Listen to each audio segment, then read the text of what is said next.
ज्याला बिझनेस करायचा असतो ना तो कोणाला विचारतच नाही की मी काय बिझनेस करू. जो आपण जर दुसऱ्याला विचारतोय ना की मी काय बिझनेस करू मला सांग, याचा अर्थ तुम्ही बिझनेससाठी नाही बनलेला. कारण मला नाही वाटत की मी कोणाला विचारले, मला माहित होतं की मला हे करायचंय. सरांनाही वाटलं असं की मी हे करू शकतो, मी हे करतो, आणि त्यांनी ते चालू केलं आणि तो बिझनेस बनला. सो जेव्हा तुम्ही दुसऱ्याला विचारताय मला बिझनेस करायचंय पण सांग ना मी काय करू, नाही होणार. पण लोकांना तेच वाटतं ना की बिझनेस करायचा म्हणजे मला पैसे कमवायचे. पैसे कमवायचे पण मग अल्टिमेट गोल सगळ्यांचाच नोकरीमध्ये पण तोच, बिझनेसमध्ये पण तोच, आपल्याला आयुष्यात जगण्यासाठी महत्वाचं पैसे काय कमवायचे. तर पैसा.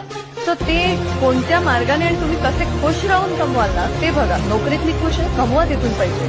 बिझनेस करून खुश आहे, कमवा तिथून तोच पैसे. माणूस जास्त सक्सेसफुल होतो जो फास्ट ऍक्शन घेतो. जर तुमच्या आज डोक्यामध्ये आले ना तर उद्या तुमच्या वहीमध्ये लिहिलेलं पाहिजे की चल बाबा मला हा बिझनेस करायचा आहे. परवा दिवशी तुम्ही मार्केटमध्ये गेला पाहिजे त्याची चौकशी करायला की बाबा काय प्रॉफिट मार्जिन असतं, कुठून घेतात, काय घेतात. पटपट पटपट ऍक्शन घेतली पाहिजे. म्हणजे तुम्ही 10 लाखाची रिस्क घ्यायची ऐवजी 10,000ची रिस्क घ्या, पण उद्याच घ्या. उद्याच्या उद्या पैसे घालवा पण तुम्ही कामाला सुरुवात करा. हा ऍटिट्यूड नसल्यामुळे, हा अप्रोच नसल्यामुळे मग मराठी मुलं मागतात.